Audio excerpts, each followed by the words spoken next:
V Govindan രൂക്ഷ വിമർശനവുമായി തലശ്ശേരി അതിരൂപത. ആർച്ച് ബിഷപ്പ് മാർ ജോസഫ് പാംപ്ലാനിക്കെതിരായുള്ള വി ഗോവിന്ദന്റെ പ്രസ്താവന ഫാസിസ്റ്റ് ശക്തികളുടേതിന് സമാനമായതെന്ന് അതിരൂപത വിമർശിച്ചു. AKG സെന്ററിൽ നിന്ന് തിട്ടൂരം വാങ്ങിയതിനു ശേഷമാണോ മെത്രാൻമാർ പ്രവർത്തിക്കേണ്ടതെന്നും അതിരൂപത ചോദിക്കുന്നു. കൂടുതൽ വിവരങ്ങളുമായി മിഥുൻ കണ്ണൂർ ചേരുന്നുണ്ട്. മിഥുൻ, ശക്തമായൊരു മറുപടി വി ഗോവിന്ദന് വന്നിരിക്കുന്നു. എന്താണ് മറ്റു വിവരങ്ങൾ? വിഷ്ണു, നമുക്കറിയാം കഴിഞ്ഞ കുറച്ച് ദിവസങ്ങളായി തലശ്ശേരി അതിരൂപതയുടെ ആർച്ച് ബിഷപ്പായ മാർ ജോസഫ് പാംപ്ലാനിക്കെതിരെ CPM നേതാക്കൾ വ്യാപകമായ വിമർശനം അഴിച്ചുവിടുന്നുണ്ടായിരുന്നു.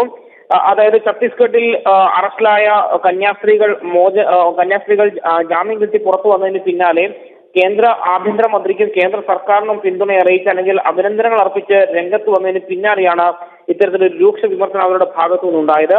ഇന്ന് തന്നെ പാംപ്ലാനി അവസരവാദി എന്ന പരാമർശവുമായാണ് CPMന്റെ സംസ്ഥാന സെക്രട്ടറി വി ഗോവിന്ദൻ തന്നെ രംഗത്ത് വന്നത്.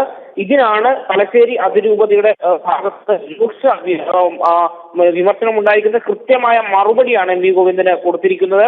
AKG സെന്ററിൽ നിന്ന് തിട്ടൂരം വാങ്ങിയതിനു ശേഷമാണോ മെത്രാൻമാർ പ്രവർത്തിക്കേണ്ടത് എന്ന ചോദ്യമാണ് CPM സംസ്ഥാന സെക്രട്ടറിക്കെതിരെ അദ്ദേഹം ചോദിച്ചത്. ഭരണഘടനാ വിരുദ്ധമായ പ്രവർത്തികളെ ജോസഫ് പാംപ്ലാനി ശക്തിയുക്തം എതിർത്തിട്ടുണ്ട്. ഛത്തീസ്ഗഡ് വിഷയത്തിൽ കേന്ദ്രം ഇടപെട്ടതിൽ നന്ദി അറിയിച്ചതിൽ മാറ്റമില്ല.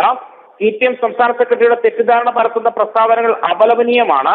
മാത്രമല്ല, നേരത്തെ DYFIയുടെ വില കുറഞ്ഞ പ്രസ്താവനകളെ അതിരൂപത അവഗണിച്ചതാണ്. എന്നാൽ വി ഗോവിന്ദൻ ഇതിന് കുട പിടിക്കുന്നത് അപലപനീയമാണ് എന്നാണ് അതിരൂപത വ്യക്തമാക്കുന്നത്. അവസരവാദം ആപ്തവാക്യമാക്കിയത് CPM സംസ്ഥാന സെക്രട്ടറിയാണ്.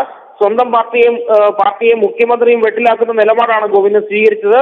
സ്വന്തം സ്വഭാവ വൈകല്യങ്ങളെ മറ്റുള്ളവരുടെ വിലയിരുത്താനുള്ള അളവുകോലാക്കരുത് എന്നും തലശ്ശേരി അതിരൂപത പുറത്തുവിട്ട പത്രക്കുറിപ്പുകൾ വ്യക്തമാക്കുന്നുണ്ട്. വിഷ്ണു, ശരി, മിഥുൻ പിള്ളയാണ് വിവരങ്ങൾ നൽകിയത്.